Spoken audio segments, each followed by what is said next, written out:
پچھلے خطبہ جمعۃ المبارک میں آپ معزز سامعین کے سامنے ایمان بالقرآن کے حوالے سے چند گزارشات عرض کی تھی کہ قرآن مجید پر ایمان لانے میں کیا کیا چیزیں داخل ہیں، کیا کیا چیزیں شامل ہیں۔ آج کے خطبہ میں آپ کے سامنے قرآن کریم کی عظمت اور اس کے چند اوصاف کا تذکرہ کروں گا کہ قرآن کریم کتنی عظیم ترین کتاب ہے، اس حوالے سے اور اس کے چند اوصاف، چند نام آپ کے سامنے ذکر کروں گا۔ اللہ رب العالمین سے دعا ہے کہ اللہ تعالی حق اور سچ بیان کرنے کی اور اس کے مطابق عمل کرنے کی توفیق عطا فرمائے۔ قرآن کریم بڑی عظیم ترین کتاب ہے اور اس کتاب کی تعریف خود رب العالمین نے بیان کی ہے، اور اللہ تعالیٰ کا اس کتاب کی تعریف کر لینا اس کتاب کی عظمت اور اس کی شان اور اس کی رفعت کے لیے کافی ہے۔ جیسا کہ رب العالمین فرماتے ہیں وَلَقَدْ آتَيْنَاكَ سَبْعًا مِّنَ الْمَثَانِي وَالْقُرْآنَ الْعَظِيمِ، اے نبی مکرم علیہ السلام، ہم نے آپ کو 7 ایسی آیات دیں جو بار بار دہرائی جاتی ہیں، پڑھی جاتی ہیں، یعنی سورۃ الفاتحہ، اور عظیم قرآن ہم نے آپ کو عطا کیا۔ یعنی اللہ تعالیٰ نے خود اس قرآن مجید کو عظیم ترین قرآن مجید قرار دیا ہے۔ اور اسی طرح دوسری جگہ پر اللہ رب العالمین فرماتے ہیں الف لام را کتاب احکمت آیاتہ ثم فصلت من لدن حکیم خبیر، کہ یہ قرآن کریم ایک ایسی کتاب ہے کہ اس کی آیات انتہائی محکم ہیں، مضبوط ہیں، اور یہ اللہ رب العالمین کی طرف سے نازل ہوئی ہے جس کی صفت کیا ہے؟ حکیم ہے، جو خبیر ہے، اس ذات کی طرف سے یہ قرآن کریم نازل ہوا۔ تو یہ اللہ تعالیٰ کا اپنی کتاب کے بارے میں خود تعریف کر دینا اس قرآن کریم کی عظمت اور اس کی شان اور اس کی رفعت کو بلند کرتا ہے۔ اور پھر اسی طرح آپ چلتے چلیے دیکھیے کہ جس ذات نے اس کو نازل کیا، یعنی جس کا یہ کلام ہے، وہ اللہ رب العالمین کی ذات ہے، اور اللہ تعالیٰ کی ذات کتنی عظیم ترین ذات ہے، اس کی شان، اس کی رفعتیں، اس کی عظمت، اس کی بلندیاں وہ کتنی عظیم ہیں، یہ الگ موضوع ہے۔ تو یعنی اللہ رب العالمین کی ذات خود بذات خود وہ بڑی عظیم ہے، اور اس کے یہ کلمات ہیں، اس کے یہ حروف ہیں جو آج ہمارے پاس قرآن مجید کی صورت کے اندر موجود ہیں۔ اور پھر جو فرشتہ اس قرآن مجید کو لے کر نازل ہوا، وہ فرشتہ تمام فرشتوں کا سردار ہے، عظیم ترین فرشتہ ہے، اور اللہ تعالیٰ نے قرآن مجید کے اندر اس فرشتے کے کچھ اوصاف بھی بیان کیے۔ قُلْ نَزَّلَهُ رُوحُ الْقُدُسِ من ربک بالحق، روح القدس اللہ رب العالمین نے سیدنا جبریل امین علیہ السلام کو کہا وَإِنَّهُ لَتَنزِيلُ رَبِّ الْعَالَمِينَ نَزَلَ بِهِ الرُّوحُ الْأَمِينُ عَلَى قَلْبِكَ لِتَكُونَ مِنَ الْمُنذِرِينَ، یہ سیدنا جبریل امین علیہ السلام لے کر آئے، اور اللہ تعالیٰ نے مزید ان کے جو اوصاف سورہ تکویر کے اندر بیان کی، 5 اوصاف اللہ رب العالمین نے سیدنا جبریل امین علیہ السلام کے ذکر کیے۔ انہ لقول رسول کریم ذی قوۃ عند ذی العرش مکین مطاع ثم امین۔ تو یہ سیدنا جبریل امین علیہ السلام کو اللہ تعالیٰ نے جو عظمت اور رفعت اور شان ان کو دی یہ قرآن مجید سے، اور پھر یہ قرآن کریم خود بذات خود یہ اللہ رب العالمین کی طرف سے منزل ہے، اللہ کی طرف سے نازل ہونا ہی اس کی عظمت کی دلیل ہے کہ کسی نے اس کو گھڑا نہیں۔ اور پھر جس ہستی پر یہ قرآن کریم نازل ہوا وہ ہستی رسول اللہ صلی اللہ علیہ وآلہ وسلم ہے، اور آپ کی عظمت، آپ کی شان، آپ کی رفعت کے بارے میں آپ اچھی طرح جانتے ہیں۔ آپ تمام انبیاء کرام علیہم السلام کے بھی سردار ہیں، سید الاولین والآخرین، نبی علیہ السلام تمام اولاد آدم کے سردار ہیں۔ تو یہ آپ کی رفعت ہے، آپ کی شان ہے، اور یہ اللہ تعالیٰ نے قرآن مجید کے ساتھ آپ کی شان کو رکھا۔ اور اسی طرح اگر آپ مزید چلتے چلے جائیے، جس مہینے میں نازل ہوا وہ مہینہ تمام مہینوں میں سے افضل ترین قرار، جس رات میں یہ قرآن مجید نازل ہوا، اللہ تعالیٰ نے اس رات کو تمام راتوں سے افضل قرار دے دیا، اور اس رات کی عبادت 1000 مہینوں کی عبادت سے بہتر قرار دے دی۔ تو یہ اللہ رب العالمین نے قرآن کریم کی وجہ سے یہ عظمتیں، یہ شان اور رفعتیں بیان کی ہیں۔ تو یہ قرآن کریم ہی بنیادی سبب بنا ہے ان تمام چیزوں کی عظمت اور رفعت کا۔ اور پھر یہ کتاب جو اللہ رب العالمین نے نازل کی، قرآن جو آج ہمارے پاس موجود ہے، اس کے اندر کہیں سے بھی آپ پڑھ لیں، کوئی آپ کو کجی نظر نہیں آئے گی، ٹیڑھ پن نظر نہیں آئے گا۔ تکرار آپ کو بہت ملے گا، لیکن تکرار ایسا نہیں ہوتا۔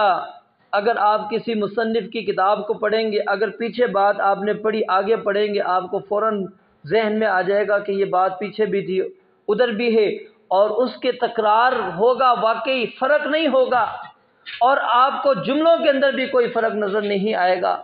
لیکن قرآن کریم کے اندر اگر آپ مطالعہ کریں گے، آپ تکرار بھی دیکھیں گے، کہیں پر بھی آپ کو کوئی تبدیلی نظر نہیں آئے گی، کہ یہ نہیں ہے پیچھے اللہ نے واقعہ جو بیان کیا وہ واقعہ دوسرا تھا، اور اب یہاں پر آ کے معلومات نعوذ باللہ چینج ہو گئی۔ نہیں، اس میں کسی قسم کی کوئی ٹیڑھ پن نہیں ہے۔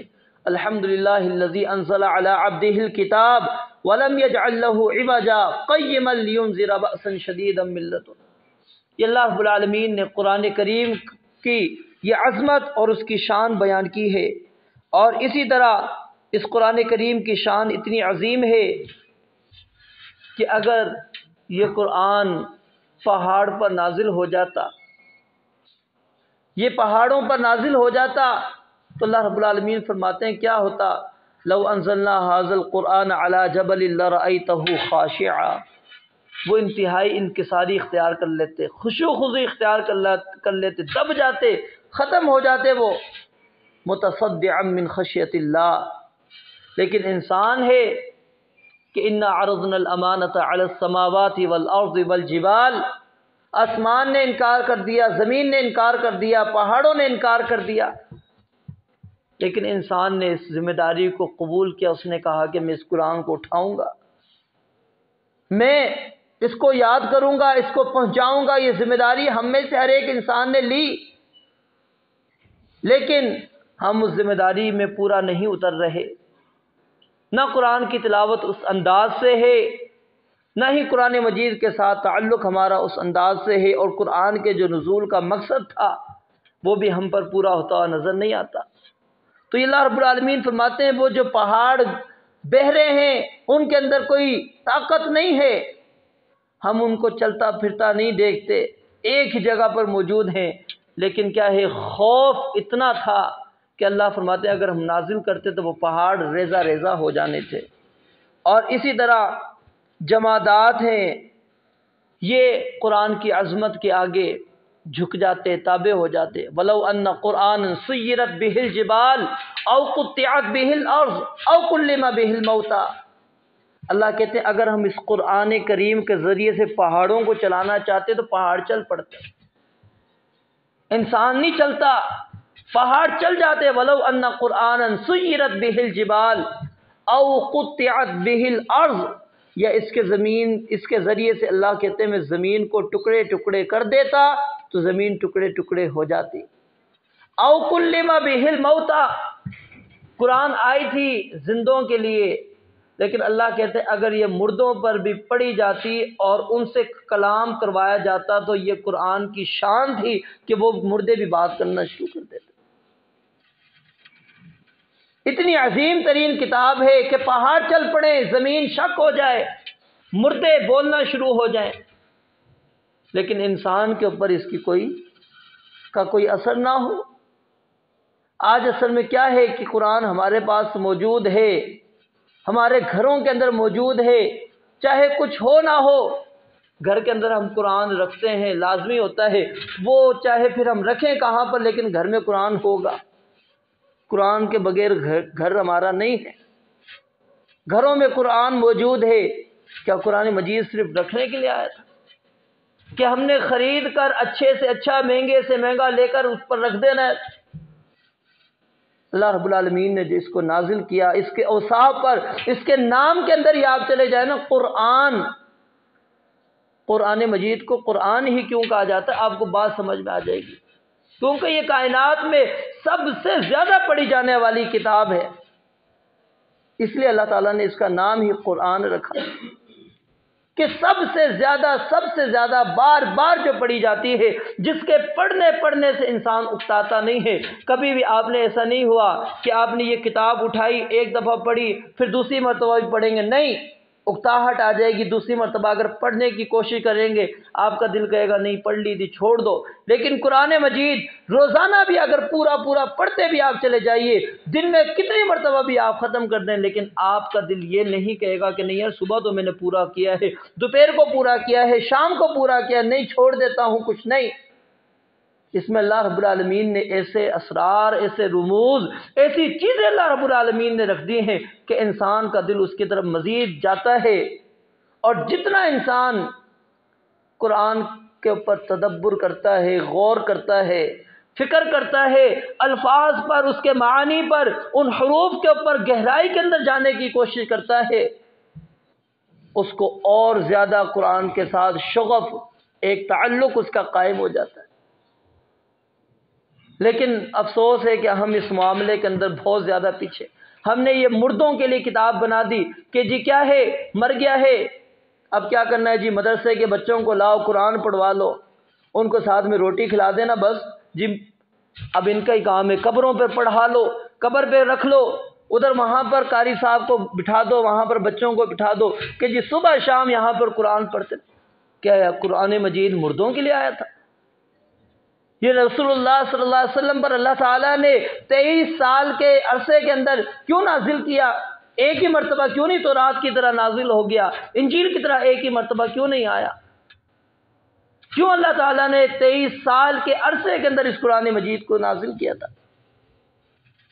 میرے بھائیوں، ہمیں قرآن مجید کے ساتھ اپنا تعلق جوڑنا ہوگا، واپس ہمیں پلٹنا ہوگا۔ یہ قرآن کریم اللہ رب العالمین نے اس کی پہلی صفت کیا بیان کی ہے؟ سورہ بقرہ، اس کی ابتدا کریں ذالک الکتاب لا ریب فیہ ھدی للمتقین۔ اگر ہدایت میں نہیں قرآن سے لیتا، پھر میرے سے بڑا بدبخت، بد نصیب انسان کوئی نہیں۔ ہر چیز موجود ہے۔ آج یہ نہیں ہے کہ آپ کہیں کہ جی عربی ہے مجھے آتی نہیں ہے، پڑھانے والے دنیا کے اندر موجود ہیں، تراجم موجود ہیں، تفاسیر موجود ہیں۔ پیسے لگتے ہیں تو ہمارے کتابوں پر پیسے نہیں لگتے، نانا وہ پیسے ضائع ہو جائیں گے، ہم کتابوں کے اوپر پیسے لگاتے ہیں، کتاب خرید لے، قرآن کی تفسیر لے کر آ جائیں، ترجمہ گھروں کے اندر لے کر آ جائیں، احادیث اپنے گھروں کے اندر لے کر آ جائیں،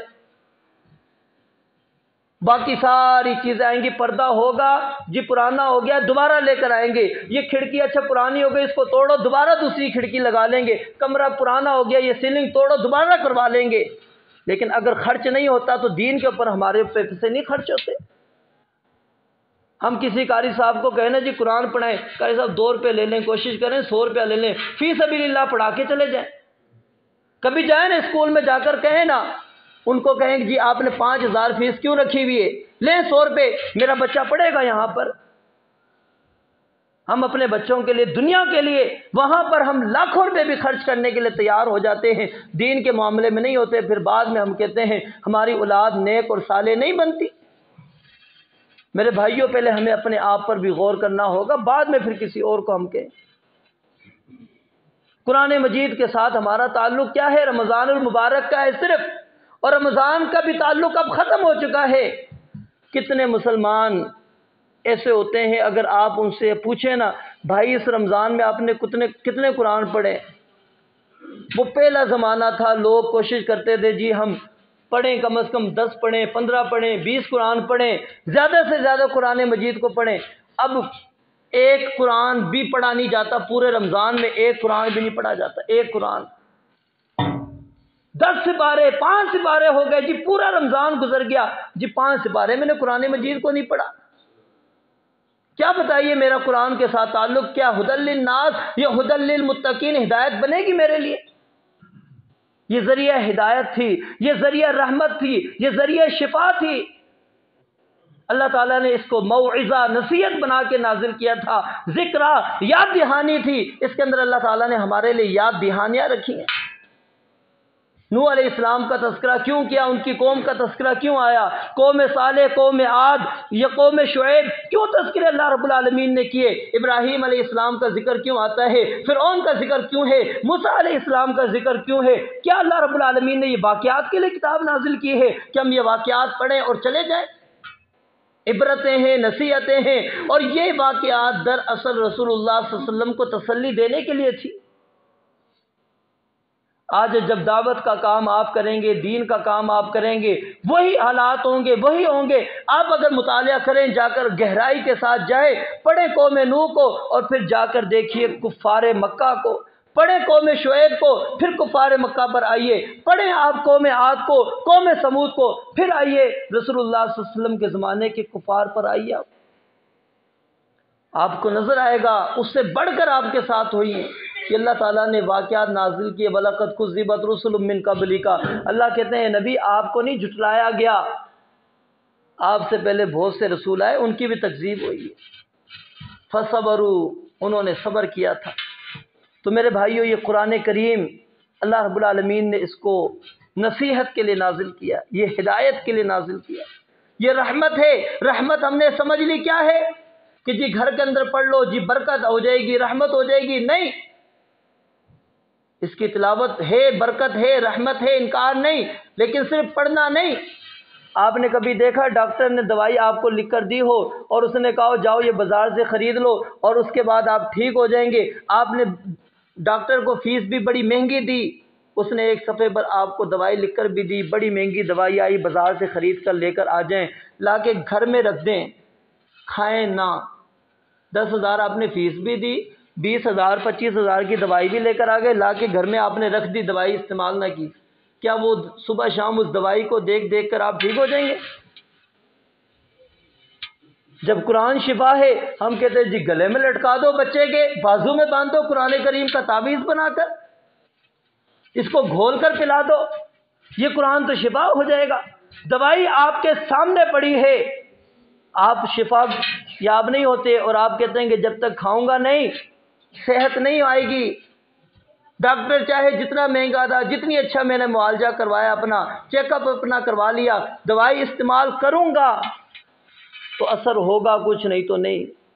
تو میرے بھائیو، جب قرآن پڑھنا ہی نہیں ہے تو پھر کہو کہ شفا، شہد شفا ہے؟ کبھی ہوا ہے کہ گلے میں لٹکا لیا ہو؟ لاؤ نا بوتل خرید کے لاؤ اور لا کے گلے میں لٹکا دو نا، مکھیوں کو کھلی اجازت دو، کیڑیوں کو کھلی اجازت دو، آئیں آپ کے اوپر چمٹے نا، کیونکہ شفا ہے۔ قرآن کے ساتھ ہی کیوں ہمارا یہ سلوک ہوتا ہے کہ وہاں پر ہم کہیں کہ جی یہ شفا ہے؟ کیسے شفا ہے؟ اس کو گھول کر پی لو، اس کو گلے میں لٹکا دو۔ اب کسی کی بیماری ہوتی ہے، اس کو کہا جائے جی فلاں کام کرو، مولوی صاحب تسی کر دو، ساڈے کو نہیں ہوندا۔ بھائی یار قرآن تم پڑھو، نہیں آپ دم کر دیں، آپ پڑھ لیں، صبح شام آپ پڑھوا کر میرے اوپر دم کر کے چلے جائیں، میرے گھر سے جنات آپ بھگا دیں، جادو میرے اوپر سے آپ ختم کر دیں، میں کچھ نہیں کرنے کے لیے تیار ہونے والا۔ میرے بھائیوں، یہ خود اللہ رب العالمین نے شفا رکھی ہے، اور اس کا ایک ایک حرف آپ پڑھیں گے اللہ آپ کو رحمتیں بھی دے گا، شفا بھی دے گا، اللہ رب العالمین اس کے اندر نصیحتیں بھی دے گا، ہر چیز موجود۔ یہ نہیں ہے کہ آپ فلاں ہی صورت پڑھیں گے پھر آپ کو شفا ملے گی، یا فلاں صورت میں ہی پڑھیں گے پھر ملے گی، نہیں، قرآن پورے کا پورا اللہ رب العالمین نے شفا۔ یہ قرآن کریم عزیز ہے، اس کی صفت ہے، حکیم ہے، حکمت والی کتاب ہے، کوئی ایسی چیز نہیں ہے میری باتوں میں سختی ہوگی، جملے میرے سخت ہوں گے، بات کا میرے کو ڈھنگ نہیں ہوگا، شاید کہ جملے آپ کو لگیں، لیکن جب قرآن پڑھیں گے وہاں تو حکمت والی بات ہے، وہ تو کسی کے اوپر نہیں اٹیک کرتا، آپ کو نام نہیں لیتا، اس کے الفاظ تو سخت نہیں ہیں۔ پڑھیں نا حکیم کتاب کو، کیوں نہیں ہم پڑھتے؟ حکمتوں سے پر کتاب ہے، ایک ایک چیز اللہ رب العالمین نے جو نازل کی حکیم ہے، حکمتوں سے بھری پڑی ہے۔ یہ قرآن کریم اللہ رب العالمین نے ہمارے لیے نازل کیا، اور اس کے نازل کرنے کا جو مقصد تھا وہ نصیحت حاصل کرنا ہے، ہدایت اللہ نے۔ صرف اللہ نے ہدل للمتقین نہیں کہا، ہدل للناس، یہ پورے لوگوں کے لیے ہدایت ہے۔ اگر آج کامیابی ہم چاہتے ہیں دنیا کی، اگر ہم کامیابی چاہتے ہیں آخرت کی، تو اس قرآن مجید کے ساتھ اپنا تعلق جوڑنا ہوگا۔ اور تعلیم کے اندر یاد رکھیے، تعلیم کے اندر جو بنیاد ہے، علماء محدثین کے صرف چند آپ کے سامنے میں اقوال نقل کر دیتا ہوں، آپ اندازہ لگائیے گا کہ وہ قرآن مجید کی تعلیم کو حدیث کی تعلیم سے پہلے قرار دیتے ہیں، کہ آپ حدیث کی تعلیم بعد میں لیں، پہلے آپ قرآن مجید کی تعلیم لیں۔ اور اس کے اوپر کئی موجود ہے۔ امام نووی رحمۃ اللہ علیہ نے، ان سے جب کسی نے پوچھا تو انہوں نے کہا کہ علم کی جو آپ نے ابتدا کرنی ہے وہ قرآن مجید کے حفظ سے کرو، اس سے اہم کوئی علم نہیں۔ آپ قرآن مجید کو حفظ کریں سب سے پہلے، یہ علم کی ابتدا ہے۔ اور اللہ تعالیٰ حافظ قرآن کا جس طرح سینہ کھولتے ہیں، ذہن کھولتے ہیں کائنات کے اندر، یاد رکھیں اس کے مقابلے کا کوئی نہیں۔ جس بچے کو آپ حفظ کرا کر جاتے ہیں نا، جس بچے کو حفظ کرا کے یہ آپ کے سامنے تفسیر پڑھی ہے، یہ احسن البیان، اس مصنف فوت ہو چکے مصنف ایک دن اسکول نہیں گئے، ایک دن اسکول نہیں گئے۔ اللہ تعالیٰ نے دیکھیں کتنا ہی عظیم کام ان سے کروایا ہے۔ حافظ صلاح الدین یوسف رحمہ اللہ، ان کے بارے میں آتا ہے، خود وہ کہتے ہیں میں اسکول نہیں گیا، لیکن سعودیہ سے جو آپ کو قرآن ملتا ہے وہ یہی احسن البیان ہے، جو ترجمہ اور تفسیر والا حاجی لے کر آتے تھے، یہی احسن البیان ہے۔ کیوں اللہ نے رفعت دی، شان دی؟ اسکول تو نہیں گئے، لکھنا تو نہیں آتا تھا، پڑھنا نہیں آتا تھا، لیکن کیا ہے، حفظ قرآن کیا۔ اس کی برکتوں سے اللہ رب العالمین نے دیکھے ان کو کتنا سب لکھنا بھی آ گیا، پڑھنا بھی آ گیا، اردو بھی آ رہی ہے، عربی بھی آ رہی ہے، فارسی بھی، ہر زبان وہ جانتے ہیں۔ یہ قرآن کی برکتیں ہوتی ہیں، قرآن آپ کو ہر چیز سکھا دیتا ہے۔ مدرسے کے بچے کوئی زیادہ پڑھے لکھے نہیں ہوتے۔ میں آپ کے سامنے کھڑا ہوں، 4 تک میں اسکول گیا ہوں، صرف 5ویں میں استاد قاری صاحب جو تھے ہمارے حفظ والے، اوپر کلاس لگتی تھی، نیچے اسکول تھا۔ ابو کو سختی سے کہہ دیا کہ بچے کو حفظ کرانا ہے تو مدرسے میں ہی پڑھے گا، اسکول نہیں جائے گا۔ پڑھنے جانتے ہیں ہم، اردو آ جاتی ہے، پڑھ لیتے ہیں، کیا ان سی مشکل ہے؟ نہیں پڑھنی آتی۔ یہ کیا ہے؟ اللہ تعالیٰ کی برکتیں ہیں، یاد رکھیں، یہ قرآن کی وجہ سے اللہ رب العالمین آپ کو یہ دیتا ہے۔ جب امام نافع، سیدنا نافع عبداللہ بن عمر رضی اللہ تعالیٰ عنہ کے بیٹے، جب وہ آئے سیدنا عمر رضی اللہ تعالیٰ عنہ سے ملاقات کرنے کے لیے، اب پیچھے نائب بنانا تھا اپنے علاقے کے اندر، مکہ کے اندر، کہ کوئی میرا نائب بھی بنے۔ اب ان کو جو نظر آیا، ایک غلام تھا ان کا، ابن عبد الرحمن بن ابزا، غلام ہے، ان کو انہوں نے نائب بنا کر چلے گئے، حاکم سمجھو بنا کر، خلیفہ بنا کر چلے گئے اپنا پیچھے، کہ تم جی یہاں کے حاکم ہو جب تک میں نہیں آتا۔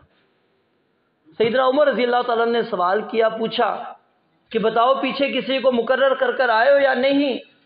کہا کہ ہاں مقرر کر کر آئے ہو۔ کس کو؟ کہا ابن ابزا کو۔ کہا ابن ابزا کون ہے؟ کہا میرا غلام۔ کہا حدیث کے اندر نبی علیہ الصلوۃ والسلام نے صحیح کہا ہے، ان اللہ یرفع بہذا الکتاب اقواما، کہ اللہ تعالیٰ اس قرآن کے ذریعے سے بہت سے لوگوں کو بلند کر دیتا ہے۔ اب دیکھیں، غلام تھا لیکن اللہ نے اس کو حاکم بنوا دیا۔ وَيَضَعُ بِهِ آخَرِينَ، اللہ کہتے ہیں بنسان بلندیوں پہ جاتا ہے، لیکن یہ قرآن کو چھوڑنے سے ذلتوں کے اندر آ جاتا ہے۔ کئی واقعات موجود ہیں اس طرح کے کہ قرآن نے عزتیں دی ہیں، قرآن نے رفعتیں دی ہیں، شان دی ہیں، بلندیاں دی ہیں۔ تو میرے بھائیو، اگر ہم نے اپنے علم کی ابتدا کرنی ہے قرآن مجید کے حفظ کے ساتھ کریں۔ حفظ سے مراد آپ پورا نہیں کر پاتے، کچھ نہ کچھ تو کریں نا۔ کیا ہم میں سے کوئی بندہ نہیں چاہتا کہ قیامت والے دن اللہ تعالیٰ مجھے کہے کہ بھائی تو قرآن پڑھتا جا اور جہاں پر تیرا قرآن ختم ہو وہ تیری آخری منزل ہے؟ چاہتے ہیں نا ہم؟ تو پھر یاد کریں ہم قرآن۔ اللہ تعالیٰ کہے نا اقرا، پڑھ، ورتقی، اور چڑھتا جا، اور تیری آخری جو کلمہ ہوگا، آخری تیرا جو جملہ ہوگا وہ تیری منزل ہوگی۔ کیا ہم بلندیاں نہیں چاہتے؟ ہمیں چھوٹی چھوٹی صورتیں بھی یاد نہیں ہوتی؟ جو آپ صبح شام پڑھتے ہیں، رات کو جو صورتیں پڑھتے ہیں ان کو تو یاد کر لیں، آخری سپارہ ہے اس کو یاد کر لیں، کچھ نہ کچھ تو قرآن مجید کا حفظ کریں نا، کچھ نہ کچھ صورتیں تو ہمیں یاد ہونی چاہیے۔ قرآن مجید کے ساتھ ہمارا تعلق بہت کمزور ہے، تو یہ قرآن کے ساتھ اپنا تعلق جوڑیے، اس کو ہدایت کی کتاب بنائیے، اس کو اپنے لیے رحمت کا ذریعہ بنائیں، اس کو اپنے لیے شفا کا ذریعہ بنائیں، اسی سے ہی نصیحت حاصل کریں، اور جو احکامات اس کے اندر موجود ہیں وہ قیامت تک تبدیل ہونے والے نہیں ہیں۔ اس کے اندر کوئی ایسے نہیں ہے کہ یہ 1400 سال پہلے نازل ہوا قرآن اور آج کے حالات کے مطابق نہیں، آخر وقت میں بھی آپ چلے جائیں گے یہی قرآن ہوگا، ان لوگوں کے لیے ہدایت کا ذریعہ ہوگا۔ تو اس لیے اپنے آپ کو قرآن کریم کے ساتھ ہمیں جوڑنا چاہیے، خود بھی جڑیں، بچوں کو بھی جوڑیں، قرآن کریم کا کچھ نہ کچھ حصہ ضرور حفظ کریں، یاد کریں، بچوں کو حافظ بنائیں، اور ترجمہ پڑھیں، تفسیر پڑھیں، اس کو سمجھنے کی کوشش کریں۔ زیادہ گہرائی میں آپ نہیں جاتے، گرامر میں نہ جائیں، سادہ تو ترجمہ پڑھ لیں، سادہ تو مفہوم پڑھیں، آپ کو ہر چیز سمجھ آ جائے گی۔ پھر آپ کو نہ میری دعوت کی آپ کو فکر ہوگی نہ کسی اور کی، آپ کو قرآن ایک ایک حرف خود بتائے گا کہ کیا میرا نظریہ ہونا چاہیے، کیا عقیدہ ہونا چاہیے، کس چیز کو میں اختیار کروں، کس چیز کو چھوڑوں، یہ ساری چیزیں آپ کو قرآن خود بیان کرے گا۔